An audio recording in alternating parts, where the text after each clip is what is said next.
Assalomu alaykum. Kim shu videoni ko'rib turgan bo'lsa. Bugun 2026-yil 1-aprel. Sizlarga bir chiroyli video qo'yib beraman. O'zim video bloger Xudoyberdiyev Ne'matulla bo'laman.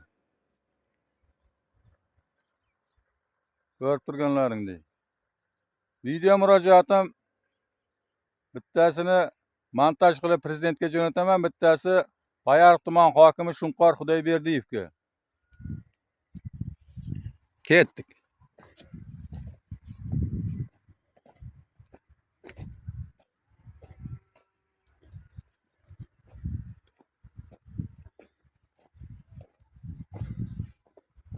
Mana shu o'tib ketayotgan chegara dala maydonlari Payariq tuman Xosan mahallasi Chuqur qishlog'iga tegishli. Hech qanday Xosan qishlog'ida yashovchi Habibulla fermerga tegishli emas. Videoni olishdan maqsad 2026-yil 30-mart kuni kechqurun mana shu musurlar, axlatlar taxlanib yotgan joyda mashinasini ushlab oldim. Habibulla fermerdi. Bir tashabbuskor inson sifatida mana shu yerlarda traktorni haydatib, puluglatib, yo'lda yurmanglar deb odamlar puluglatib qo'ygan bo'lsa ham, mana o'zida qo'shimchalik bilan yana yo'l ochib olgan. Zax suvni qochirish maqsadida qazilgan kanaldan noqonuniy foydalanyapti. Mana shunday ko'pir qurib olgan mana. Mana suvlar to'plab o'tiribdi. Payariq tuman Payariqda suv yo'q, buni zax qochirish maqsadida qazilgan kanalda suv bor. Bu birinchi masala. Ikkinchi masala mana musurlar ko'ryapsizlar. Hurmatli Payariq tuman hokimi Shunqor Xudoyberdiyev. Mana shu yo'l bo'lmaganda mahalla aholisi mana shuga musurini, axlatini olib to'kmagan bo'lardi. Tog' bo'lib yuyilyapti. Men mana shu Payariq tuman markazidan baliqchilik xo'jaligiga ketuvchi asfaltni Xosan mahallasi va Chuqur qishlog'i o'rtasida joylashgan ko'prikni yemirilishi talabga javob bermay qolgan holda avariyni holatga kelib qolgani haqida ma'lumot berdim. Payariq tuman hokimiyatiga, Payariq tuman yo'llardan foydalanish unitar korxonasiga. Garaddelli xodimlari kelib murojaatim bo'yicha o'rganishgan. Yo'llari tekislab shu yerda ko'prikni qo'llaridan kelguncha atrofini tozalab 2026-yil dasturga tushishi haqida taklif kiritamiz deb ketishgan. Xudo xolasa ko'prigimiz yangi bo'lib qolar, lekin mana bu suvning hisobiga Xosan qishlog'ida yashovchi Habibulla fermerdan o'z boshimchalik bilan kanallarni egallab olgan. Paxta dalasiga o'xshagan dalani ichidan yo'l qilib olganligi sababli ana shu ko'prik yemirilyapti. Birinchi o'rinda ko'prikni ta'mirlash kerak, lekin ko'prikni ta'mirlashdan oldin mana o'z boshimcha va zo'ravon Habibulla fermerga jarima, juda katta miqdorda jarima solishingizni talab qilaman. Nimaga? 30-mart kuni soat kechqurun 5-6larda mana shundan piyoda o'tayotganimda yana bitta Damas mana shu ko'chada, noqonuniy ochib olingan ko'chada. Keyin oq Nexia 3 mashinasida Habibulla fermerni ushlab oldim. Ikkalasini ham to'xtatdim, muomala bilan gapirdim. Bu yerda yo'l yo'q edi deyapman, hozir yo'lni ko'rsataman. Oldiga toshlar qo'yib, beton stoslar qilib, odamlar o'tmasin deb bu ko'chani yo'q qilgan kimdir. Mana haydalgan mana.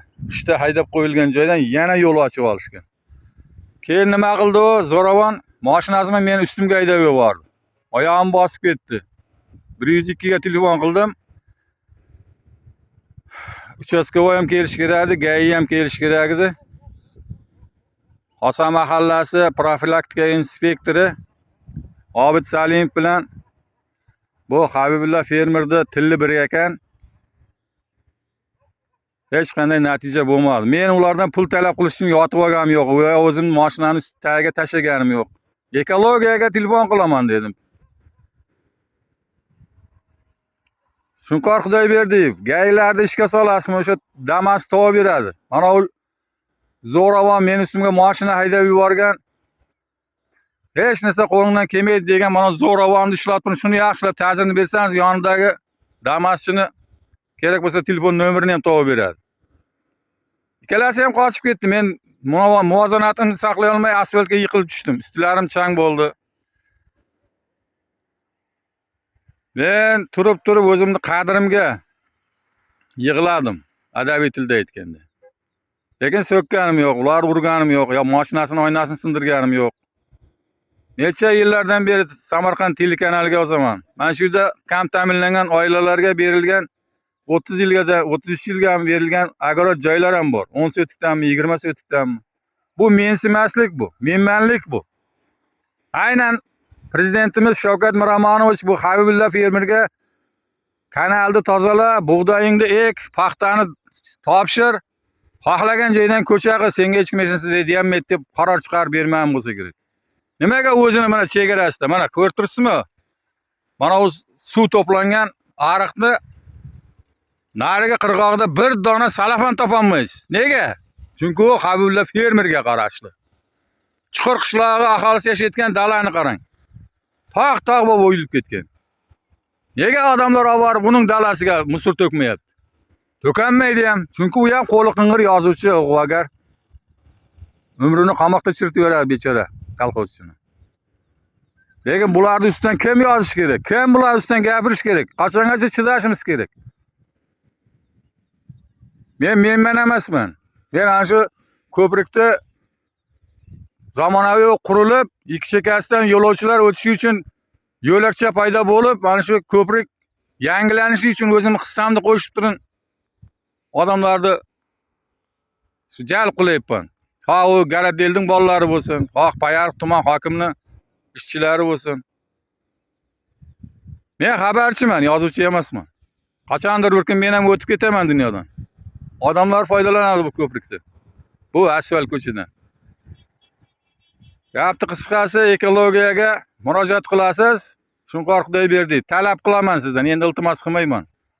Mana bu zo'ravonni odamlar ustiga mashinani haydab yuborib, odamlarni bosib ketayotgan, mana undan chiqin o'zidan ketib qolgan fermerlarni, aynan Xosa mahallasida yashovchi, agar familiyasi Rustamov bo'lsa, mana shu Habibulla fermerda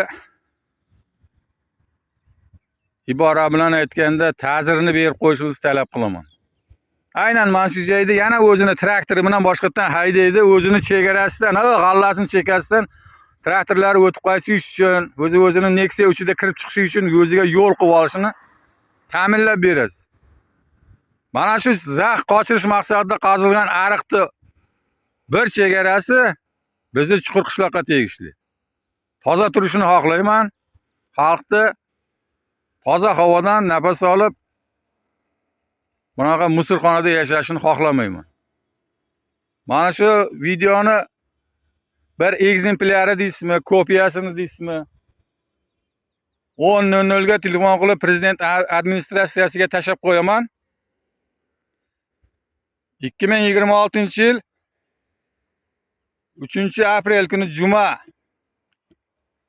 kuni sizda qabulingiz bor, Shunqor Xudoyberdiyevich. Sizni telegramingizga ham tashlab qo'yaman. Xulosa o'zingizdan, qadrli musulmonlar, vatanimizni toza saqlash ham har birimizni bo'ynimizda javobgarmiz. Sog' bo'lasizlar, salomat bo'lasizlar.